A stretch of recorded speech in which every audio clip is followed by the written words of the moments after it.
নমস্কার বন্ধুরা, আমার চ্যানেলে তোমাদের সবাইকে স্বাগত জানাই। আজকে কি বানাবো বলো তো? মুগ ডাল। এটা সোনা মুগ ডাল নিয়েছি, করবো অ্যাকচুয়ালি ভেজ ডাল। সমস্ত সবজি নিয়ে নিয়েছি এখানে, এই এতগুলো সবজি দিয়ে ভেজ ডাল বানাবো। তো চলো শুরু করা যাক। প্রথমে আগুনটা জ্বেলে নিই, উনুনটা ধরিয়ে দিচ্ছি, কড়াইটা বসিয়ে দিচ্ছি। এবার আমি প্রথমে না একটা মশলা করে নেবো, সেটা হলো জিরে, গোটা জিরে একটু হালকা করে নেড়ে নেব। এই গোটা জিরের যে ভাজার যে ফ্লেভারটা না দারুণ হয়, তো এটাকে একটু হালকা ভেজে নেব।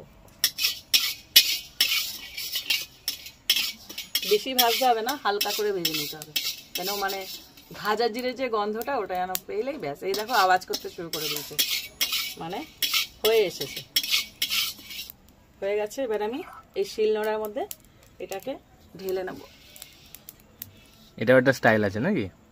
না এটা হ্যাঁ। এবার আমি কড়াইতে বসিয়ে দিয়েছি, এবার ডালটাকে ভেজে নেব। সোনা মুগ ডাল আছে, খুব সুন্দর করে ভেজে নিতে হবে। বেশি লালচে হবে না, কিন্তু বাদামি হবে। ডালটা ভাজতে ভাজতে ততক্ষণে আমি জিরেটা গুঁড়ো করে নিই। এবার সাথে সাথে গুঁড়ো হয়ে যাচ্ছে। আর ভাজা জিরে তাড়াতাড়ি গুঁড়ো হয়। হ্যাঁ, খুব সুন্দর, কি সুন্দর একটা গন্ধ হয়েছে না?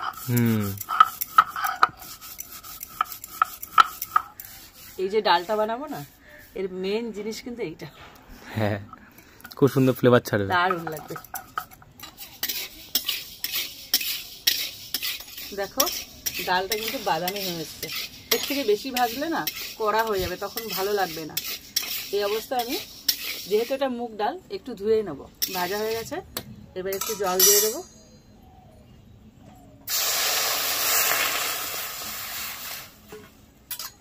এই জলটা ফেলে দেবো, পুরো ভালো করে ধুয়ে নেব। যে ময়লাটা ছিল ডালে, সে ডালের ময়লাটা পুরোপুরি বেরিয়ে যাবে। ডালটা সেদ্ধ দেওয়ার জন্য প্রথমে জলটা গরম করে নেবো। তার মধ্যে এর মধ্যে জল দিয়ে দিলাম।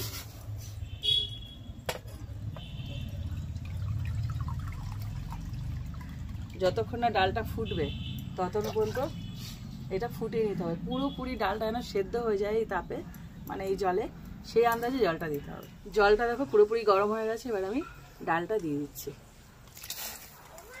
এরকম টকবগে জলে ডালটা দিতে হবে। দেখো ডালটা পুরোপুরি সেদ্ধ হয়ে গেছে, দেখি একটু চেক করে। হ্যাঁ, দেখেই তো বোঝা যাচ্ছে। হ্যাঁ, পুরো সেদ্ধই হয়ে গেছে। হ্যাঁ, সেদ্ধ হয়ে গেছে।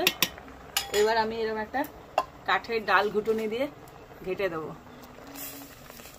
এটা কি ভালো মানে মিশে যায় ডালগুলো? হ্যাঁ, এটা এরকম করলে ডালটা এমনি সেদ্ধ হয়ে গেছে, কিন্তু ঘন ভাবটা চলে আসবে। ব্যাপার আছে, সে তো দেখছি। আমি শিখছি বেশ পার ডে, অল্প অল্প করে। একদিন তোমার রান্না করে খাওয়াবো। ধরো সে এই জন্মে হবে তো? এই জন্মেই হবে। এক এক করে সমস্ত সবজিগুলো আমি ভেজে নেবো। প্রথমে দেখো এখানে আলু আছে, তার জন্য তেল গরম করতে দিয়ে দিচ্ছি। রিফাইন্ড হলে ভাজা হবে এগুলো। চোখ জলে ভরে যাচ্ছে। ও পাশটাই তাপ উঠেছে না? রান্নাটা সাদা তেলে বেশি ভালো লাগে। ভেজ ডালটা বেশ, সবজিগুলো সাদা সাদা হবে। তেলটা গরম হয়ে গেছে, আমি কাটছি, একটু ধোয়া চোখে এসছে তো, সরি। জ্বালা করে ধোয়া চোখে আসলে। তেলটা গরম হয়ে গেছে, আমি আলুটা ভেজে নিচ্ছি। প্রথমে আলু আর গাজরটা যেহেতু শক্ত সবজি, একসাথে ভেজে নেব।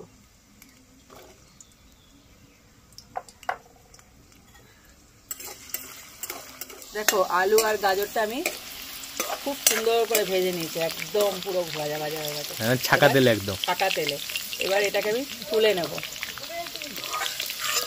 এবারে প্রত্যেকটা একটাও যেন না থাকে এখানে পড়ে তেলের মধ্যে সাঁতার কাটার জন্য। ফুলকপিটা এভাবে সুন্দর করে ভেজে নিতে হবে। ফাটবে, আমার ভয় লাগে ফুলকপিকে। না, আমি অনেকটা মুছে রেখেছি, তাও ধুয়ে, কারণ কম হয়েছে, মুছে রেখেছি।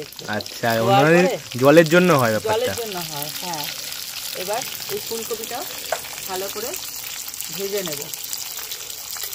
ফুলকপি ভাজলে তো দারুণ একটা স্বাদ দেয়, জানো। লাল করে ভেজে নিতে হবে।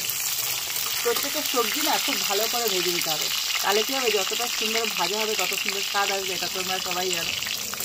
দেখো ফুলকপিটাও সুন্দর করে ভেজে নিয়েছি। এবার যে পাত্রে আমি আলু আর গাজরটা তুলেছিলাম ওই একই পাত্রে আমি ফুলকপিটা তুলে নেব। আচ্ছা, এগুলো তুমি ডালে কাঁচা দিতা, মানে সিদ্ধ, ওটা অন্য স্বাদ হতো? কাঁচা দেয় না কেউ, আর কাঁচা দিলে ভালো লাগে না। আচ্ছা, এগুলো ভেজে দিলে বেশ টেস্ট লাগে। দিতে হবে, হ্যাঁ, প্রত্যেকটাকে ভাজতে হবে আলাদা আলাদা করে। এবার দিয়ে দেবো পনিরটা। আহা, আমার ভালোবাসা পনির। পনির দেখলে উনি পাগল হয়ে যায়।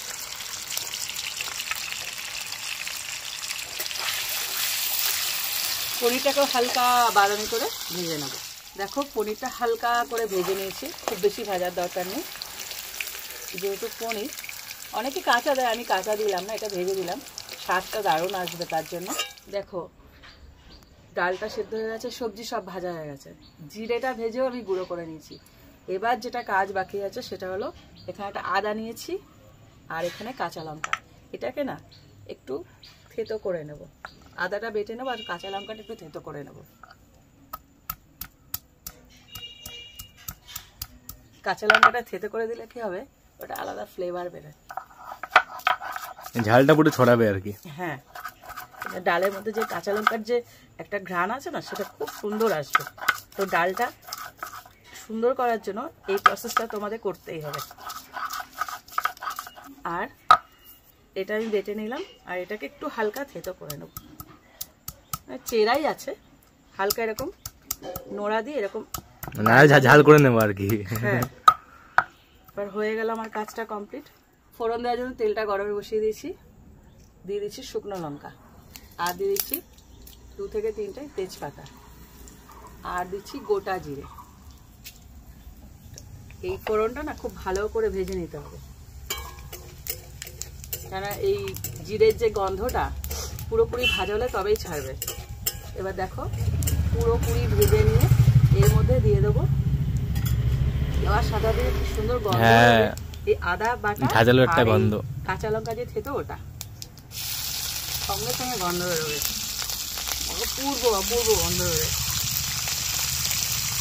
এই ডালটার মেইন স্বাদ, এমনি তো সবজি আছে, তাছাড়াও এই যে এই ফোড়ন দিয়ে যে আদা আর কাঁচা লঙ্কাটা দিলাম, এটাই হলো মেইন।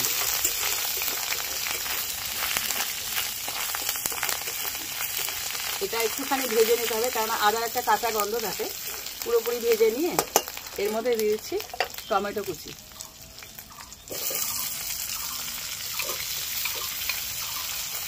টমেটোটা যতক্ষণ না নরম হচ্ছে একটু ভেজে নেব। দেখো টমেটোটা বেশ ভাজা ভাজা হয়ে গেছে। এবার আমি দিয়ে দিচ্ছি লবণ। ডালে কিন্তু কোনো লবণ দিইনি এখনো পর্যন্ত, লবণটা এখানে দেব। এবার যে যেরকম ঘন খাও বা পাতলা, সাধারণত এটা ঘনই হয়, খুব বেশি পাতলা হয় না, খুব বেশি ঘন হয় না, সেই আন্দাজে লবণটা দিতে হবে। এবার দিয়ে দিচ্ছি হলুদ গুঁড়ো,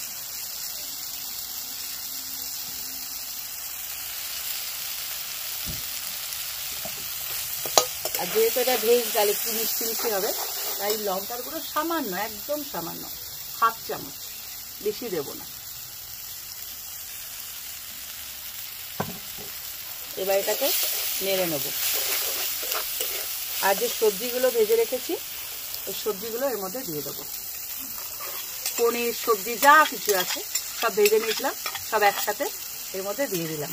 না, আসল জিনিসপত্র এখানে তৈরি হবে, ডালটা শুধু মেশানো হবে। হ্যাঁ, ডালটা শুধু মেশানো হবে। হ্যাঁ, এবার হালকা হাতে নাড়তে হবে, এর মধ্যে পনির আছে, হালকা হাতে নেড়ে এবার আমি ডালটা এর মধ্যে দিয়ে দেবো। ডালটা কি ঘন,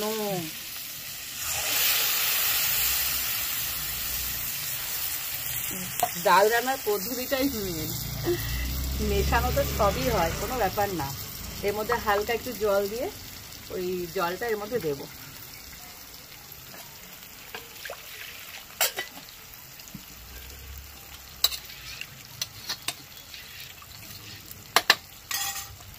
এই কড়াইটা পুরো ধুয়ে এই জলটা পুরো দিয়ে দেবো। এখনই কালার ছাড়ছে। হ্যাঁ, তাই দেখছি আমি, কালারটা উঠছে নিচ থেকে। হ্যাঁ, এবার ঘনত্বটা কিরকম, মানে কে খায় সেটা নির্ভর করছে তার উপর, যে একটু পাতলা খায় না একটু ঘন খায়। আমাদের বাড়িতে সবাই ঘনই খায়, ঘনই ভালো লাগে মুগ ডাল। বেশি জল দেব না, আর একটুখানি জল আমি অ্যাড করবো পরে। তো এই সময় দিয়ে দিচ্ছি কিশমিশ কাজুটা, আর দিয়ে দিচ্ছি ধনে পাতা। শীতকাল যখন, ধনে পাতা যাবেই। হ্যাঁ, ধনে পাতাটা খুব সুন্দর একটা ফ্লেভার দেবে। দেখতে কি কালারফুল হয়েছে। হ্যাঁ, আর যেহেতু এটা মুগ ডাল, নিরামিষ ডাল, তো একটু মিষ্টি তো দিতেই হবে, তাই দিয়ে দিচ্ছি একটু মিষ্টি, চিনি। ও আমি মিষ্টি আসলে রসগোল্লা ভাবছিলাম। বোদের গাছ। এবার এটা হালকা হাতে মিশিয়ে দেবো, আর একটু জল অ্যাড করবো যেহেতু ওই সবজিগুলো একটু ফুটবে। দেখো ডালটা ফুটতে শুরু করেছে, সমস্ত দেওয়া হয়ে গেছে, সমস্ত দেওয়া হয়ে গেছে। এবার আসল জিনিসটাই দিয়ে নিই, এটা কিন্তু শেষে দেবে। এবার যে ভাজার জিরে গুঁড়োটা, ওটা আমি অ্যাড করবো। এর যে ফ্লেভারটা অসম্ভব সুন্দর। এবার হালকা হাতে এভাবে মিশিয়ে দিতে হবে, কেননা পনির মহাশয় আছেন তো ভেতরে, ভেঙে যেতে পারে, নরম তো, ওনারা ভেঙে যেতে পারেন। তো হালকা হাতে এরকম ভাবে নেড়ে নিয়ে এবার এর মধ্যে দিয়ে দিচ্ছি গরম মশলা। ঘি গরম মশলা ছাড়া এই যে রান্নাটা, এটা ইনকমপ্লিট। এই দুটো না দিলে পুরোপুরি সম্পূর্ণ হবে না। তো দিয়ে দিলাম গরম মশলা, এবার দিয়ে দেবো ঘি। আহা, ঘি। ঘিয়ের নাম শুনে একজন নাচছে। তুমি খাওয়া কি করে? খাবো না আমি। দিয়ে দিচ্ছি ঘি, এইটারই দরকার ছিল। হ্যাঁ, ব্যাস তৈরি হয়ে গেল ভেজ ডাল অথবা ভেজিটেবল ডাল, যেটাই বলো। তো তোমরা বাড়িতে এটা ট্রাই করো, কিন্তু অবশ্যই ট্রাই করো। সবাই খেয়েছো, সাধারণত বিয়ে বাড়ি, অকেশন বাড়িতে না এগুলো, এই ডালটা খেতে পাওয়া যায়। আমরা গেলে খাই, এর সাথে একটু শুধু ঝুরঝুর আলু ভাজা হবে, ব্যাস, আর কিচ্ছু লাগে না, কোনো তরকারি লাগে না। দেখবে এরকম অনেক ভাত খাই নেওয়া যায় এই দিয়ে। এই ডাল হবে ভেজিটেবল ডাল, আর একটু আলু ভাজা ঝুরঝুরে, ব্যাস। তো দেখে যদি ভালো লাগে একটা লাইক দিও, আর এরকম আরো রেসিপি পেতে আমার চ্যানেলটা সাবস্ক্রাইব করে দিও। তো আজকের মতো বিদায় নিই।